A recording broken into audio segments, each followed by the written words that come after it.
পেয়েছিল ঠিকই, কিন্তু 1991 সালে ক্ষমতায় এসে তৎকালীন বিএনপি সরকার এই দেশের মানুষের সাথে নিমখরামি করেছিল এবং মাগুরার নির্বাচন সহ দুইটা উপনির্বাচনে কারচুপি করে দেশকে দীর্ঘমেয়াদে একটা অন্ধকারের দিকে ঠেলে দিয়েছিল শুধুমাত্র ক্ষমতায় দীর্ঘদিন থাকার বাসনার কারণে। 96 সালে একতরফাভাবে নির্বাচন করেছিল ক্ষমতায় টিকে থাকার জন্য, যেভাবে 2014 সালে শেখ হাসিনা নির্বাচন করেছে, কিন্তু বিএনপিকে দেশের মানুষ তখন ক্ষমতায় থাকতে দেয় নাই।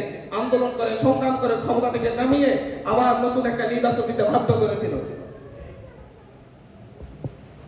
আওয়ামী অপশাসনের মধ্য দিয়ে বিএনপিকে আবার মানুষ ভরসা করেছে, কারণ বাংলাদেশে অপশন ছিল না। আওয়ামী লীগ কিংবা বিএনপি দুইটার একটা ভালো পাইছে না, তখন দ্বন্দ্বের ভালো হিসাবে 2001 সালে আবার তাদেরকে ক্ষমতায় এনেছিল। তারা পুনরায় ক্ষমতায় এসে আবারও ক্ষমতায় থাকার জন্য 2006 সালে দেশকে আবার সংকটের মুখে ফেলে দিয়েছিল।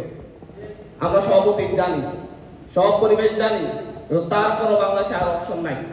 কোন নতুন রাজনৈতিক দলকে দাঁড়াতে দেওয়া হয় নাই, কোন নতুন সংগঠনকে সংগঠিত হতে দেওয়া হয় নাই, যাতে করে তারা নিজেরা সবকিছু ভাগাভাগি করে নিতে পারে।